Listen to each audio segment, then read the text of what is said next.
Made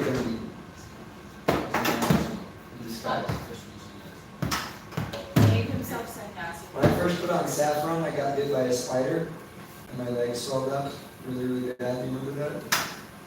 On your leg? And then I walked around with this staff.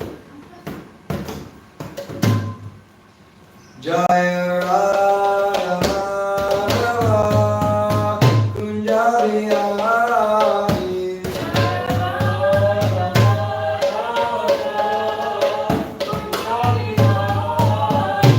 Jaya Radha Madhava Kunjabiyari.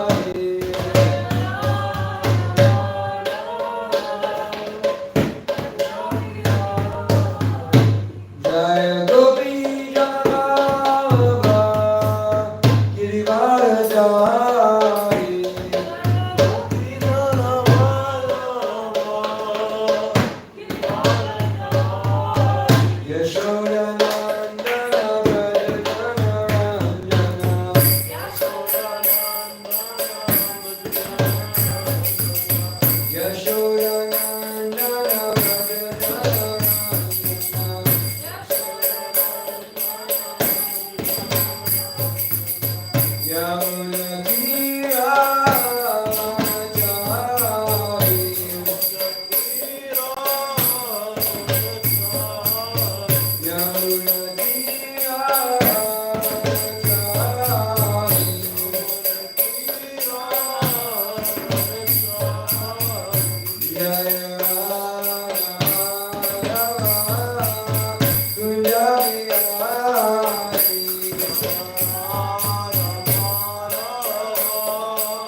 Yashodanandana Vrajaranjana.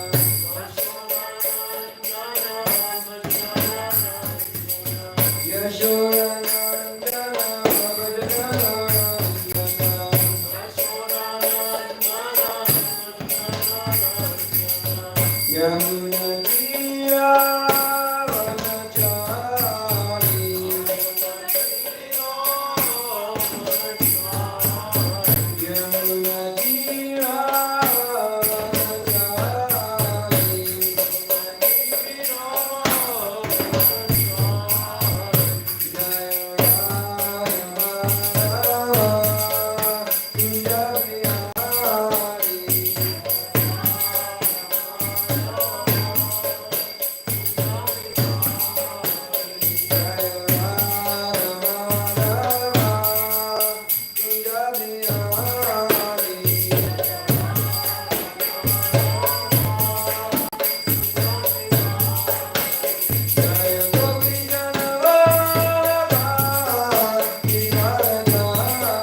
Krishna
Daivam Vishnupad, Paramahamsa Sattvaviraj Acharya, the Secretary of the Srimad is Divine Grace, Savaichana Ravinda Bhaktivedanta Swami Srila Prabhupada Ki, ISKCON founder Acharya Srila Prabhupada Ki, Daivam Vishnupad, Paramahamsa Sattvaviraj Acharya, the Secretary of the Srimad is Divine Grace, Bhaktivedanta Saraswati Goswami Maharaj Prabhupada Ki.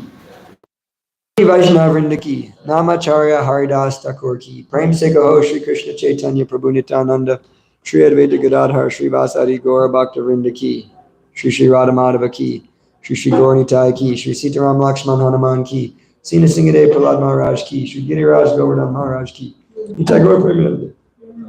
All glories to assembled devotees. All glories to assembled devotees. All glories to assembled devotees. All glories to Shri Guru, Shri Gauranga, all glories to Shri Prabhupada ki.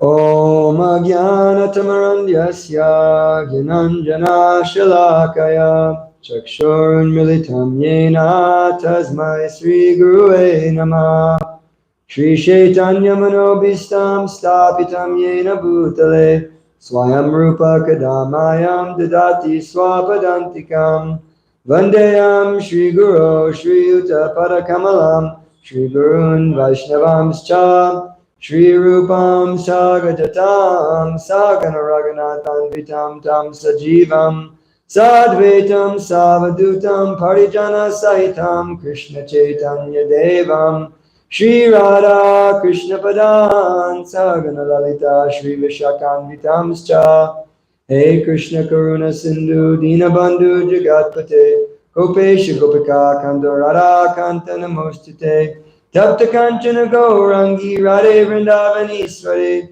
Vishubhana Sute Devi Pranamami Hari Pre Namaste Girirajaya Shri Govardhana Namane Ashesha Kaleshana Shaya Paramananda Daine Vancha Kalpatarabhyascha Kripa Sindhu Bhyevacha Patitanam Pavanebhyo Vaishnavebhyo Namo Namah Jaya Shri Krishna Chaitanya Prabhu Nityananda Shri Advaita Gadadhar Srivasadi Gaura Bhakta Hare Krishna Krishna Krishna Hare Hare Hare Rama Rama Rama Hare Hare Mare Kabando Matsangin Madguru Manmadana Madnistaraka Madbhagya Madananda Namostate Asadu Sadhu Tadayan Natinicho Chatakara Anamuncha Karachimam Premnorit Katayospada Om Namo Bhagavate Vasudevaya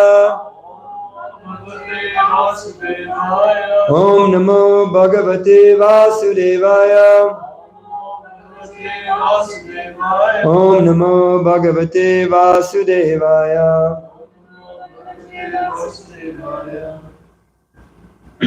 Reading from Srimad Bhagavatam, Canto 4, Creation of the Fourth Order. Chapter number 29, talks between Narada Muni and King Prachinibari. Text number 30 and 31.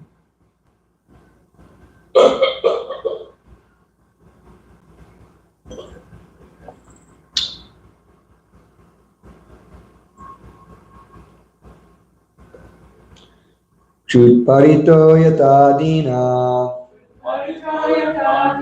Sarameo griyam griyam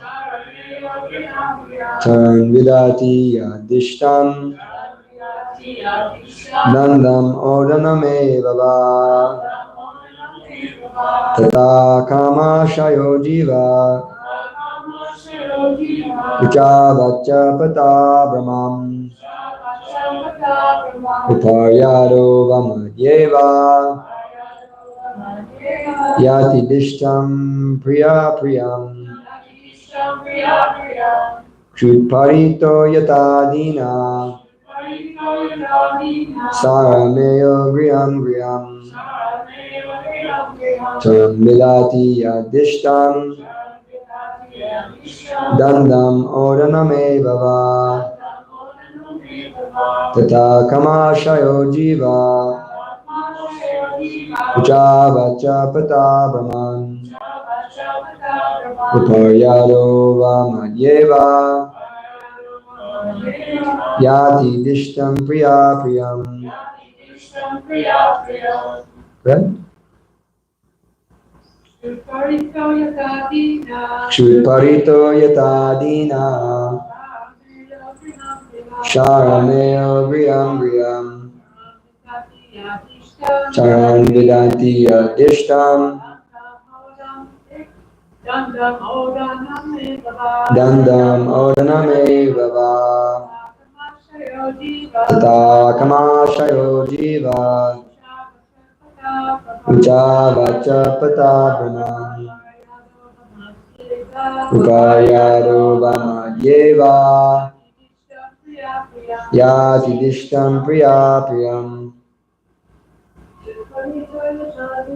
Chutparito Yatadina Sarameyo Griyam Griyam Charan Vindati Adishtam Dandamorame Baba Hamashayo Jiva Uchavacha Patabhamam Upayaro Vamadyeva Yati Dishtam Priyam Priyam. Word for word. Chutparita, overcome by hunger. Yata, as. Dinaha, poor. Sharmaya, a dog. Griham, from one house. Griham, to another house. Charam, wandering. Vindati, receives. Yat, whose. Dishtam, according to destiny. Dandam, punishment. Odanam, food. Eva, certainly. Va, or. Tata, similarly. Kama ashaya, pursuing different types of desires. Jiva, living entity. Ucha, high. Avacha, low. Pata, on the path. Brahman, wandering. Upari, high. Adaha, low. Va, or. Madhye, in the middle. Va, or. Yati, goes toward. Dishtam, according to destiny. Priya, pleasing.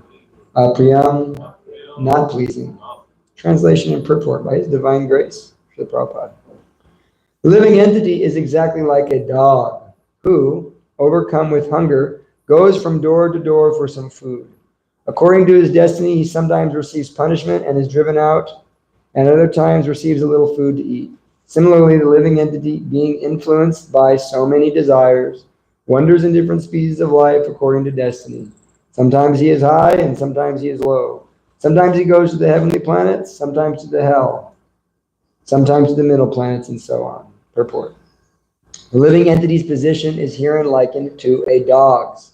By chance, a dog may have a very rich owner, and by chance he may become a street dog. As the dog of a rich man, he will live very opulently. Sometimes in Western countries, we hear of a master leaving millions of dollars to a dog in his will. Of course, there are many dogs loitering in the street without food. Therefore, to liken the conditional existence of the living entity to that of the dog is very appropriate. An intelligent human being, however, can understand that if he has to live the life of a dog, he had best become Krishna's dog. That's a repeatable statement there. An intelligent human being, however, can understand that if he has to live the life of a dog, he had best become Krishna's dog. Yes. In the material world, a dog is sometimes elevated and is sometimes on the street. But in the spiritual world, Krishna's dog is perpetually, eternally happy. Srila Bhaktivinoda Thakur has therefore sung, Vaishnava Thakura, Tomara Kukura, Baila Janaha More. In this way, Bhaktivinoda Thakur offers to become a Vaishnava's dog. A dog always keeps himself at his master's door and does not allow any person unfavorable to the master to enter. Similarly, one should engage in the service of a Vaishnava and try to please him in every respect. Unless one does so, he does not make spiritual advancement. Apart from spiritual advancement in the material world, if one does not develop his qualities in goodness, he cannot be promoted to the higher planetary system, as confirmed in the Bhagavad Gita 14:18. Urdvam gachanti sattvasta madhye tishtanti rajasa jaghanya gunavritista arogachanti tamasa. Those situated in the mode of goodness gradually go upward to the higher planets. Those in the mode of passion live on the earthly planets, and those in the mode of ignorance go down to the hellish worlds.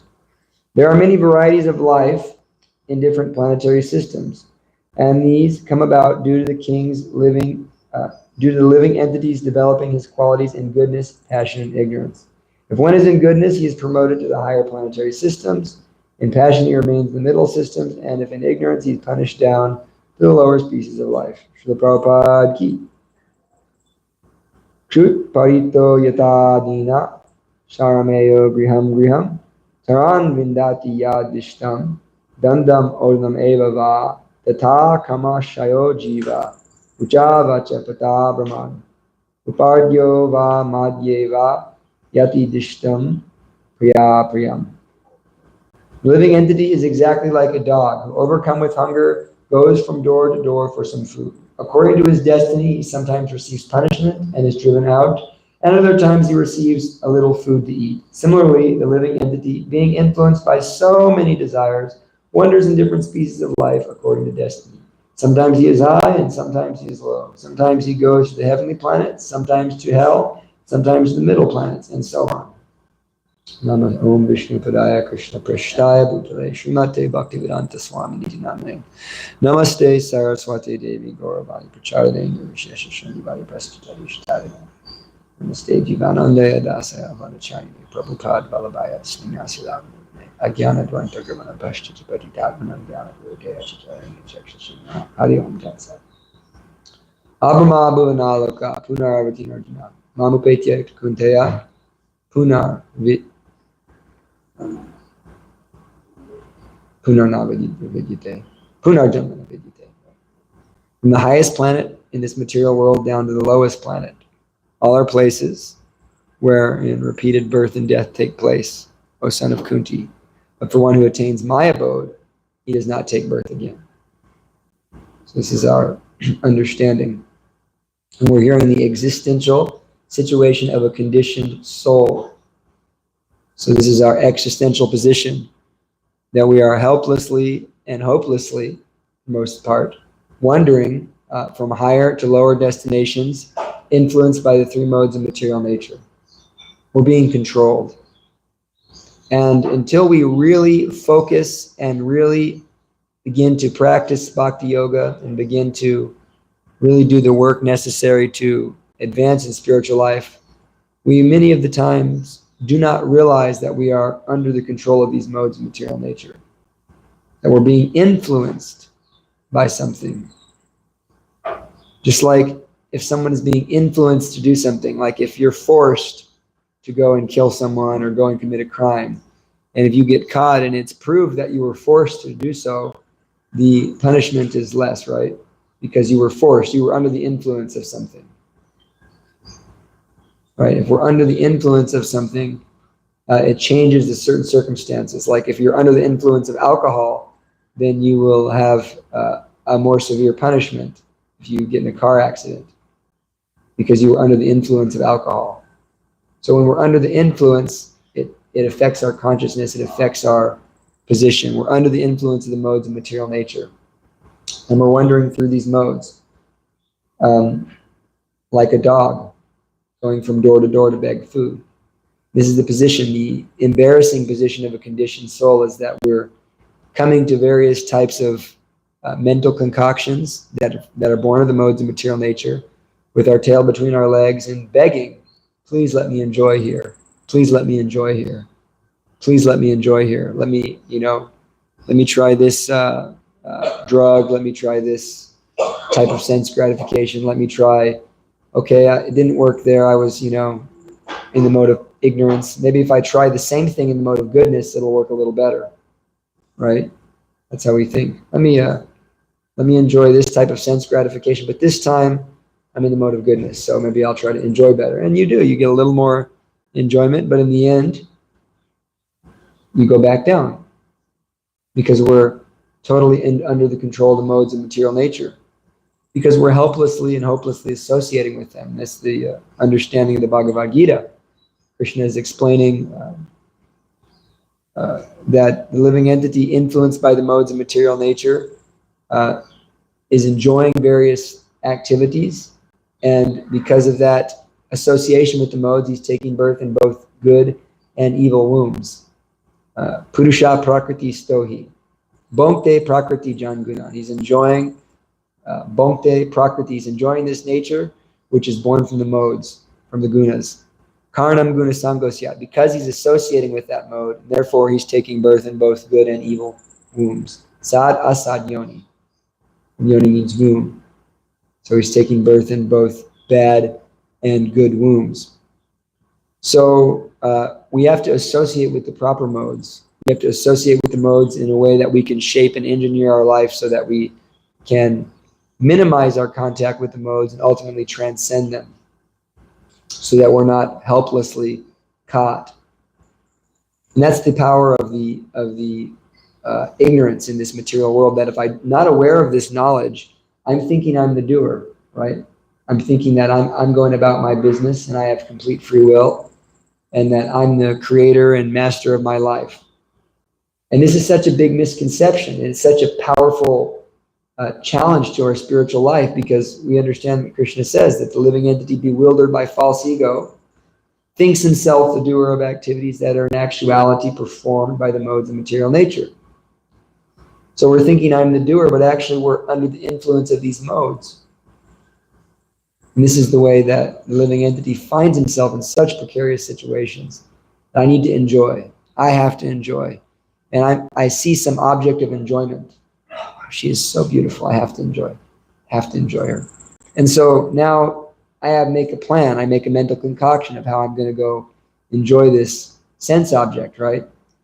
And so then we go about our business, making a plan to enjoy a sense object. But are we actually doing it, or are we being influenced by the modes? I'm asking.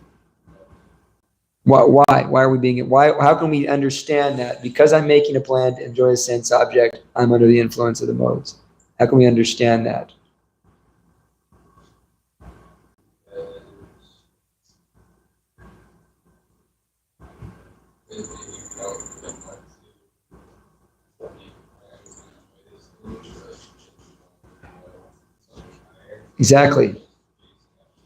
Exactly, because we don't know who we are. If we are convinced that I'm part and parcel of Krishna, if we're convinced of our actual position as servants of Krishna, why would we make a plan to enjoy material life? So anytime we're not in the service of Krishna, we can understand that we're under the influence of the modes of material nature. So when we make plans to enjoy spiritual life, to enjoy material life, we understand that actually I'm not acting in my actual position. So unless someone has some spiritual knowledge and develops a mental fortitude to which they can tell their mind no, that is unfavorable for my spiritual position, then they're going to be influenced and they're going to act under the modes of material nature. So Prabhupada brings out this point here that one should become the dog of a Vaishnava. It's a very beautiful line, Srila Prabhupada. Really, in the material world, this is really wonderful. Prabhupada says here, an intelligent human being, however, can understand that if he has to live the life of a dog, he had best become Krishna's dog. So you might as well become Krishna's dog, folks. So we have to become a servant of a Vaishnava. This is the only solution to our problems, without a doubt. There really is no other solution to overcoming material energy. Krishna explains famously, Tadvidi pranipatena pariprashnena seva upadikshanti te jnanam jnaninas tattva darshinaha. He's explaining that to escape the modes of material nature, if you want to understand the process of sacrifice by which you can develop transcendental knowledge, one should approach a spiritual master. And like I was explaining to one boy last night, It's not just a matter of hearing knowledge and then taking it and going away. There is this element, pranipat, that one should prostrate themselves before the teacher of spiritual knowledge, and sevaya, one should engage in service. Because there's a difference between, right, gyan and vigyan. We have to have that vijnana. That's the practical side of it, that I can tell you you're a servant of Krishna, but you don't know what that means. But when you experience what that means to be a servant of Krishna, that's a whole different experience. And even if you don't have a lot of book knowledge, you don't really know very many verses, you don't really understand the intricacies of the philosophy, if you engage in Krishna's service, then the result is going to be there. That result of transcendental knowledge. And what does that transcendental knowledge culminate in? It culminates in understanding that I am the servant of Krishna and that I love Krishna. And that's it. That's self-realization. So we have all this knowledge to help us come to that realization, but that realization is primarily realized through the medium of service. So the guru isn't just one who gives transcendental knowledge. He speaks according to the scriptures, he speaks according to the Shastra, but he's also engaging the disciple in service, which is the key function or the powerful factor that the guru has. It's what actually makes a guru a bona fide guru. That's why we hear this, evam parampara praptam imam rajasobadu. Because a guru has a guru who has a guru, he has a spiritual master. There's a line of spiritual masters. And that spiritual master, because he's serving Krishna, he can give and engage others in the service of Krishna. It's a factual thing. He's factually serving Krishna in an authorized way. And therefore, he can give someone the opportunity to serve Krishna in an authorized way. Otherwise, we'll be speculating on how to serve Krishna. So this is the real solution, is when we serve the Vaishnavas, they engage us in Krishna's service. And then, of course, it's described by Krishna, Yajgita na punar moham. That after you have a spiritual master, Yajgita na punar moham, that no more, na punar moham, no more illusion. No more illusion. You don't fall back down into illusion because you learn such knowledge from a self-realized soul. Evam yasyasi pandava. Because you'll understand that every living entity is part and parcel of the Supreme, or in other words, that everyone is mine. This is the process. So this is the result of having a spiritual master. So if we have a spiritual master, but we're not having the result, what's the issue here? Right? How is that working? We have the spiritual master, but we're also falling down into illusion again. We're not following, we're not hearing and chanting properly. Oh, thank you for your famous tea. Thank you. Nice. I'm addicted to Arjun. Sorry for this non-caffeinated tea.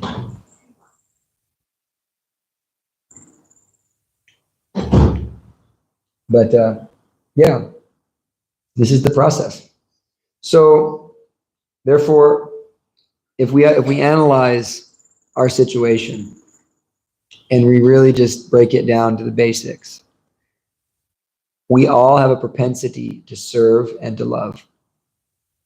And our good behavior, our virtuous behavior, our good qualities are basically our ability to give love in various ways.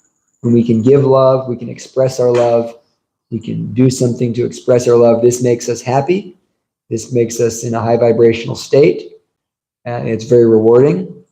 And our negative behavior, anarthas, challenges, are a cry out for love, are a space where we're not feeling love, we're not experiencing love, we're not accessing Krishna's love, and therefore we are trying to access it in an inappropriate way. And so we can give the example of envy. Envy is when you see someone else is good qualities and you feel devastated by that because you're not experiencing the love that they're getting. And you're feeling, I have a lack of love. I have a lack of attention, a lack of energy. And I wish that people would love me. I wish that I could be empowered that way, loved by Krishna enough. And so therefore there's envy. So service in love misdirected is the cause of bondage. And service in love properly directed is the cause of liberation. So what are examples of service in love misdirected?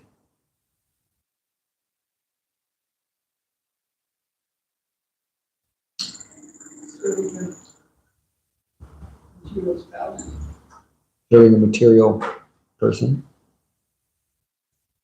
Service in love misdirected? Loving your dog. Loving your dog. What if it's Krishna's dog? Krishna's son, he's got a dog named Tiger. Really? Yeah. I didn't know that. Correct me if I'm wrong, but I remember reading that. Yeah, Krishna's got a dog named Tiger. Oh, that's cool. Did not know that. Service and love misdirected. There's so many examples, right? The basic example is serving the senses, the selfish motives.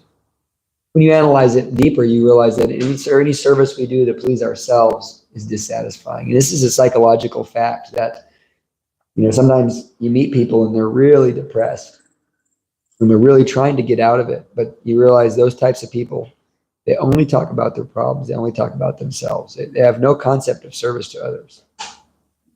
People who are very happy and not depressed, they're always serving others. They're always thinking of how to serve others and serve Krishna. This is really psychological. The more you think about your problems, the more you think about what I don't have, what I'm lacking, the more you just increase that issue. Therefore, one should think about how to serve. And if you find yourself in a situation, I'm in a situation currently where I have all these different parties saying all kinds of different things. And I'm thinking, what do I do here? And when I just realized, okay, wait a minute, what's the best way to serve? That's the solution. What's the best way I can serve every person in this situation and please Krishna doing so? So this service mindset is such a liberating state of being. It's Vaisheshika Prabhu has his 4 questions, right? And one of those questions is, how may I be of service? How may you be of service in this situation?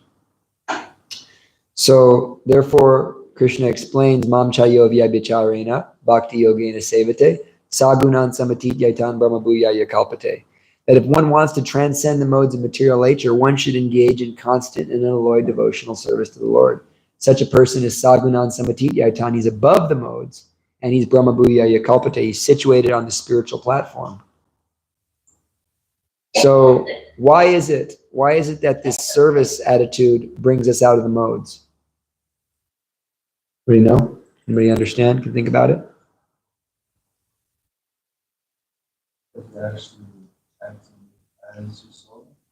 You're acting as your soul, yeah. Yeah. So the key is that the key of the whole thing is the spiritual master. The spiritual master is the key. He's the liberating factor. Because the spiritual master gives us service. And when we take the mission of the spiritual master as our life and soul, then now I understand what is my business and what is not my business. If my business is to serve Krishna and to serve my guru, then those activities which are not in accordance with that business, I reject. Even though they may be pleasurable, even though they may be pulling me very hard, even though they may be, my mind is screaming at me, oh my God, you need this, Kirtanesvara, you need to enjoy this. You're only going to have one chance to enjoy like this. But nevertheless, when we have that conviction that I'm a servant of Krishna, I'm a servant of Guru, and through the power of prayer and chanting and our sadhana, we firmly stick to that service of the Guru, then although the modes are there and we're being pulled to go act in this way or act in that way, we're not acting in that way. We're remaining in the transcendental position, correct? And so we may understand I'm part and parcel of Krishna and I'm a servant of Krishna. But how do we really realize that unless we are serious about our service? We can't realize that unless we're serious about our service.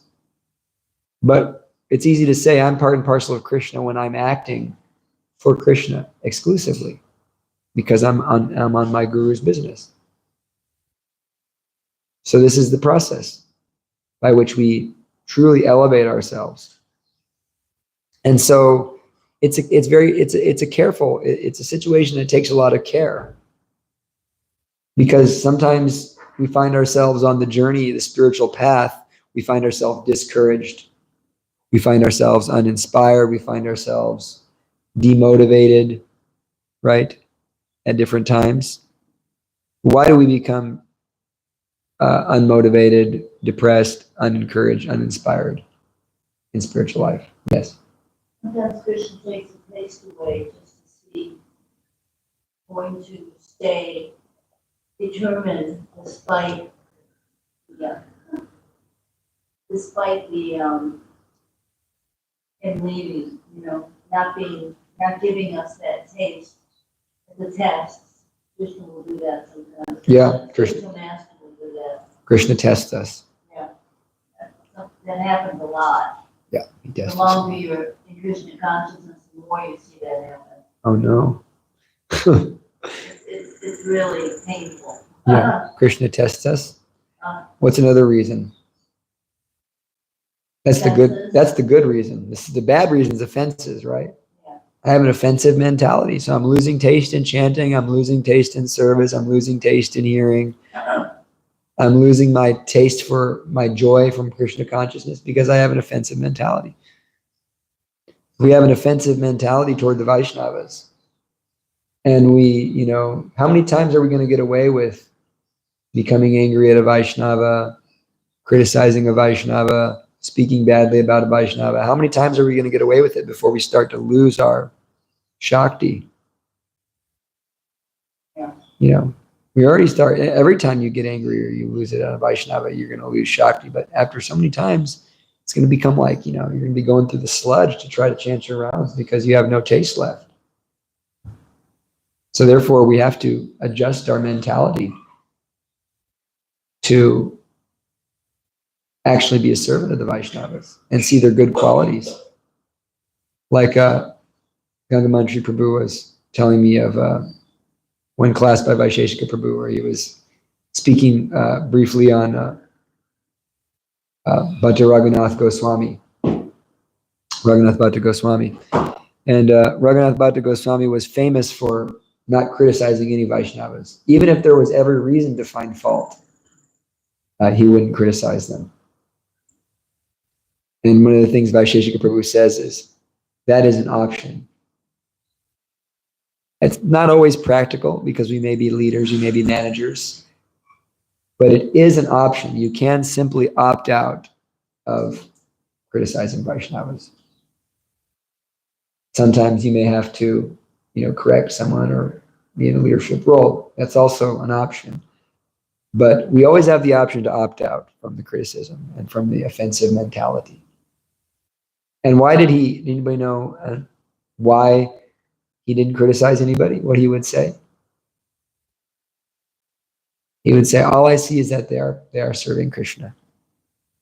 They're serving Krishna. And when we have that mindset, think about how much it shifts our consciousness that, everybody who's lived in the temple knows it's hard. You got to deal with a lot of weird people. You got to deal with a lot of challenging situations between people. You got to deal with all kinds of, crazy episodes and arcs in the temple sitcom, But when you think that actually all these people are serving Krishna, right? They're here to serve Krishna. And it's very hard to develop such a mentality about them. Rather than criticize them, the solution to that is, once again, how to serve. How do I serve them? Vishwanath Chakravarti Thakur in the Madhurya Kadambini, he says that, he really, really exposes the mentality of a fault-finding devotee, right? Oh, well, we find faults, and, it's bad, right? We don't know if it's bad, but you know what? This person's an offender, therefore I'm going to find faults in them because they're not really a Vaishnava. Like sometimes we hear, devotees, they'll jump at the opportunity to criticize a Vaishnava. Someone who's been initiated, who's chanting Hare Krishna, they'll jump on the opportunity anytime they get the chance. Oh, he was a this and he was a that. Well, I've had to come to the conclusion that those who speak that way are somehow thinking that I can speak like this because they're not really like Srila Prabhupada, I'm never going to criticize Prabhupada, but I'll criticize everybody else. I won't criticize someone who has status. It's basically ego. I won't criticize, Bhakti Charu Swami or Radhanath Swami. Because that would put down my status if I criticize. People wouldn't like me, but I'll criticize Bhakta, Bhakta Jimmy, Bhakta Alex. I'll criticize them. No problem. And I'll point their faults out in the more, amongst the Vaishnavas. So what's the mentality here? The mentality is that I don't consider them a Vaishnava. I don't consider them elevated enough. They're offensive. There's something wrong with them. And therefore, because I'm, of course, more elevated than them, I can criticize them. And yeah, well, you see the result in that. These Vaishnavas aren't necessarily the most liked people around the Vaishnava community. And it's not really like, they don't really seem like they're very happy. You're getting a lot of taste in their experience of Krishna consciousness. And so Vishwanath Chakravarti Thakur says, this is the mentality. This is an offensive mentality. Well, they're an offender, so let me criticize them. Rather, he says, what does he say? He says, one should find ways and means to serve them. One should find ways and means to serve them. There was one person I was having a very hard time with. And I was thinking, God, what can I do? This person, everything they say is just terrible. This is a travesty. Everything you're saying is just a travesty. It's horrible. I thought, well, and I'm getting offensive here. I'm starting to think really offensively about this person. This person is very, very wonderful devotee. Ultimately, they're serving Krishna. But I'm developing this mentality, and I'm starting to rationalize it because they're so offensive that maybe I'm, maybe I'm going to make an offense. So how do you understand? Well, how do we serve them? Think like that. How do I serve this person? Sometimes the best way to serve a person, what's the first type of devotional service? Hearing. And I'm just hearing a person is a service, right? Least I can do is hear you, give you the time of day as a means of service. Try to redirect the conversation out of the offensive world to the glorifying Krishna and the devotees. But at least I can hear, at least I can respect you. I can offer you courtesy. So we can find ways and means to serve them.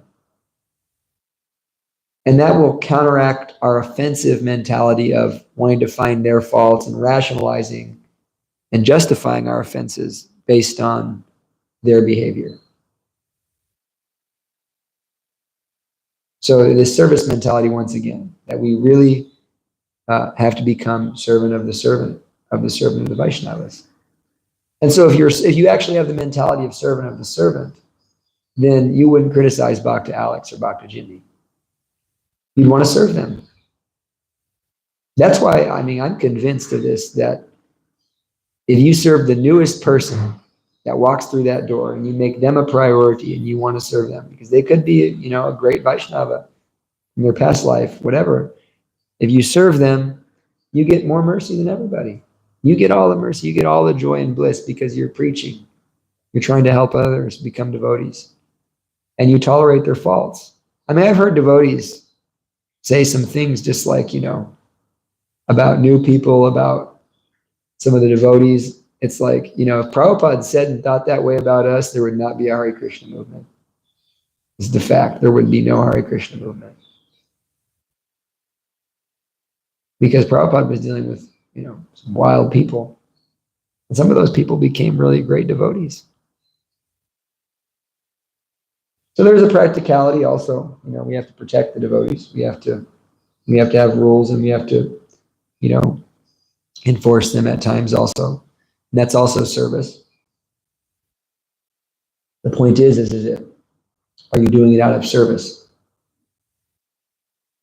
So therefore, if we can take shelter of the guru, take shelter of the devotees, and really enter into that internal potency by the process of good chanting, good hearing, good service, then we're protected.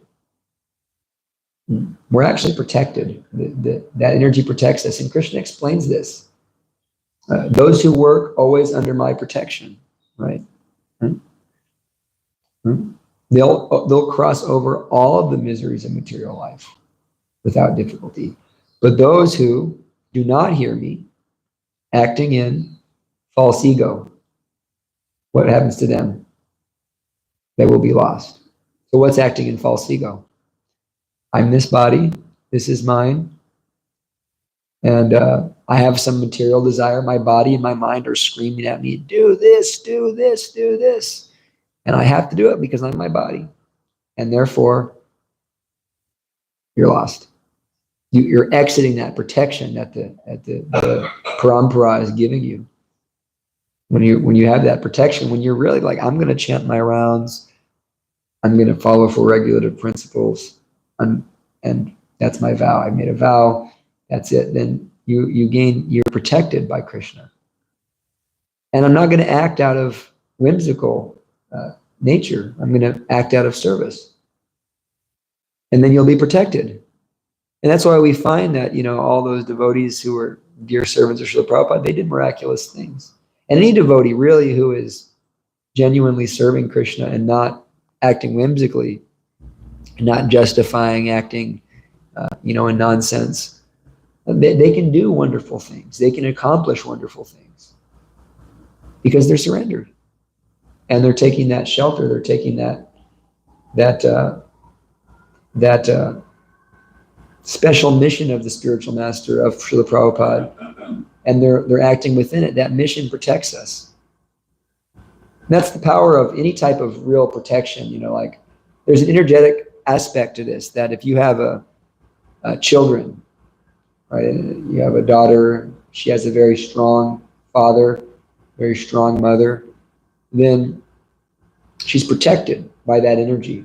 And even like when she's not with the parents exclusively, that sense, which is, it's a sense, it's fear, but in a sense it's also love, that, oh, this is going to upset my mom.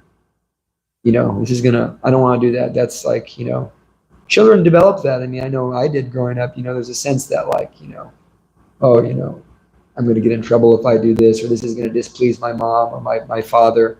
Therefore, let me run away from this situation. And that's actually protection. That's that knowledge gives us protection.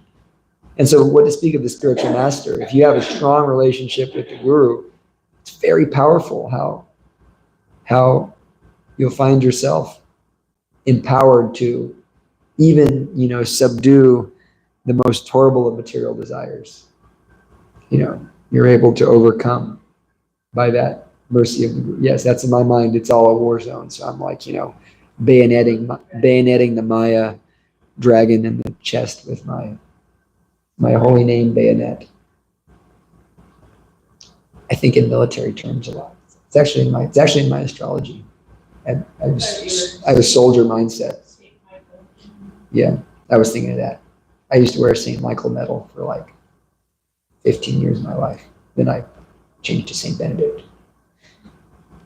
But yeah, you get that protection. So, but in the same way, when the child, if the child says, I'm gonna disobey my parents, that protection goes away, right? Now I've stepped outside of that protection. You can come back into it, but then the more you step out and the more you begin to deviate, the less you're going to have, the easier it's going to be for you to be affected by those things. So as devotees, especially initiated devotees, we're protected. So don't waver, because when we waver, then we're opening ourselves up to all kinds of misfortune. Whereas if we perform pure devotional service, we're Shubhada. And if we act always in Krishna's service, that's the duty mindset, that my duty is to serve God, and I'm going to do it. You're going to cross over all the miseries of material life. But the instant you start making a plan that I'm going to enjoy, I'm going to do service the way I want to do service. When you start making that plan, you will be lost. That's why we sing every morning. Yasya prasada bhagavat prasado. Yasya prasada nagati kuntopi. Nagati kuntopi. Yeah. Destination unknown. But if you please the Guru, Bhagavat Prasad, the mercy is there. So I just wanted to speak like that, and then I have one little point I read this on the other class the other day, but it's a very powerful expansion of the three modes of nature, because we hear about the modes in the Bhagavad Gita, but Krishna kind of re-speaks the Bhagavad Gita in the Uddhava Gita. All the different chapters of Bhagavad Gita, he re-speaks them in Uddhava Gita with some differences and some different emphasis. And so this is a very nice description of the modes of nature.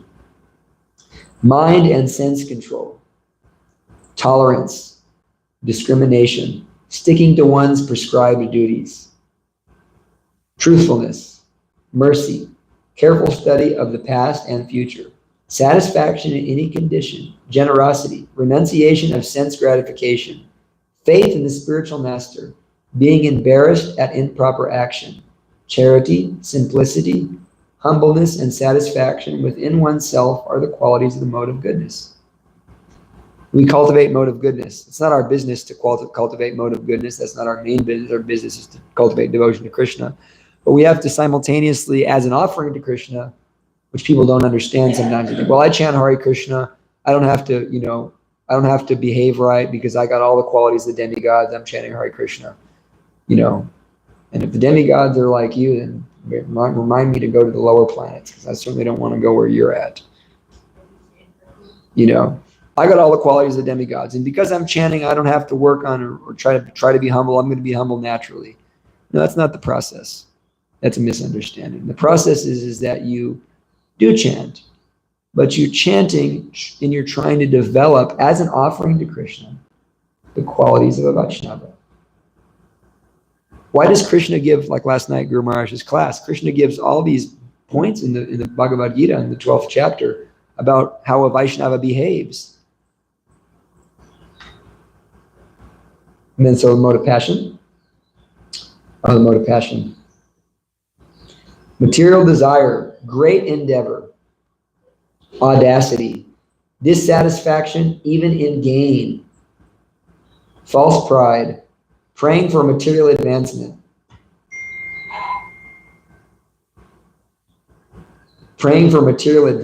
that's rough. Considering oneself different and better than others, that's a big one, right? Oh, I go to the morning program, I'm better than others.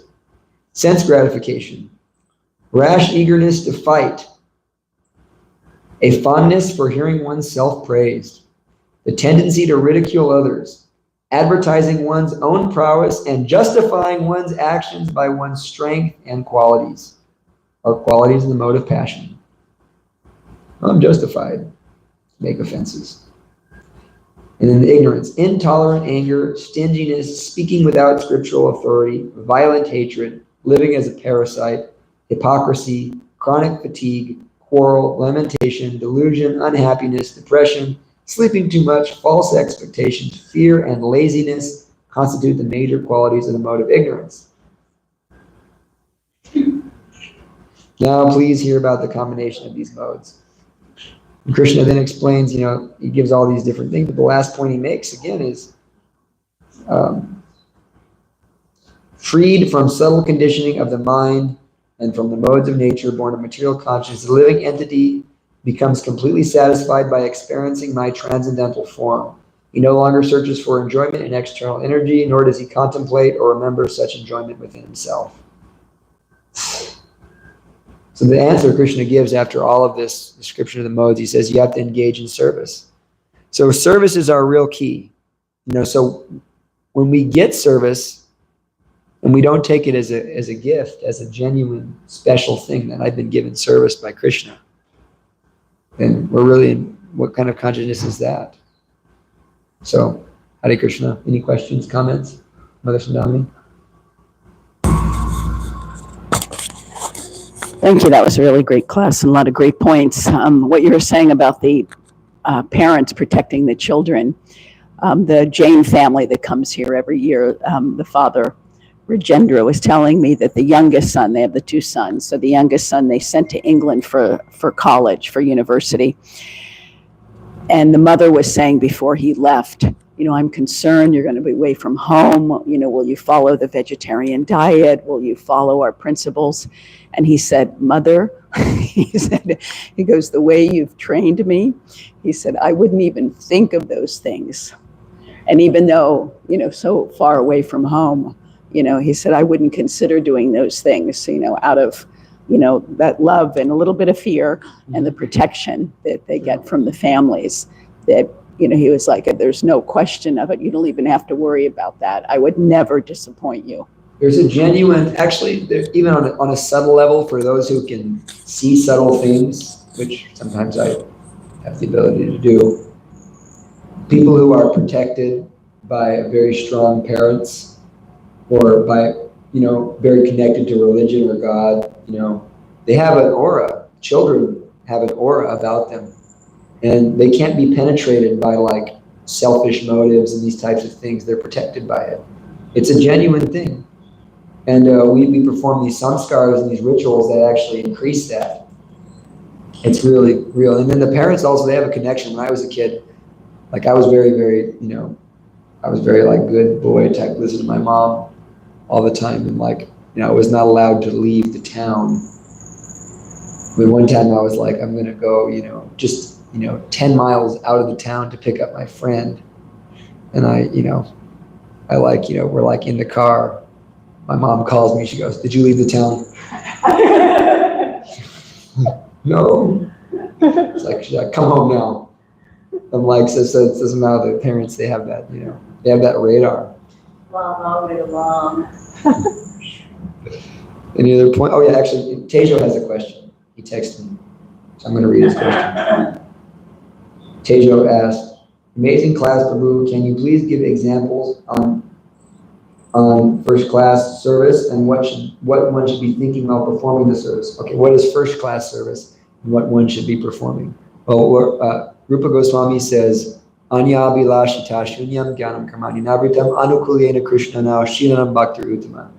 And the word Prabhupada translates that to his first class devotional service arises when one is freed from the tendency to have material enjoyment, meaning sinful material enjoyment. That's got to be shunyam, zero. So zero breaking of the principles types enjoyment. And Gyanam Karmani Navritam, no mental speculation. So we don't want to have any mental speculation. Prabhupada translates that to meaning we don't want to have the desire to merge into the Lord. We don't want to have, just the desire for knowledge. No mental speculation. We're serving Krishna out of love. And then he says the most important point is that it's Anukulyena Krishnana Shilanam Bhakti Uttama, meaning that the service has to be done favorable to Krishna. So even Kamsa was thinking of Krishna. Even Hiranyakashipu was thinking of Krishna. But the devotee is thinking of Krishna in a favorable way, with love, with priti. And in that, he's acting in a way that's pleasing Krishna. So sometimes it's like, well, this Prabhu did lots of service. He built all this and did all that. But at the same time, he's also blaspheming the devotees, anger all the time, making all kinds of devotees miserable. That's not pleasing Krishna. So the way we please Krishna is we develop a sweet attitude. And even if we have a sweet attitude, but we're, sweeping the temple, we're, doing some menial service, that sweet attitude, that service is so much more pleasing to Krishna than all your massive endeavors. So the attitude or the first class service is done when we're really thinking about how we're pleasing Krishna, not just in what we're doing, I'm attending the program, but who we are while we're attending the program. That's pleasing to Krishna. That's what encouraging, yeah, be an encouraging person. Be a loving person, be a servant. And that's pleasing to Krishna. That's the person who gets the mercy, rather than just, what we're doing. It's not just about what we are, what we're doing, it's about who we are while we're doing it. And so that who aspect is that I'm thinking of Krishna with love. And if you're thinking about Krishna with love, how could you treat his devotee, blaspheme his devotee? How could you do that? It doesn't make sense. There's that's a cognitive dissonance there. You're doing it out of ego. Look at me, I'm an expert servant, you know. So, Hare Krishna, I'll go to Prabhupada. Srimad Bhagavatam ki.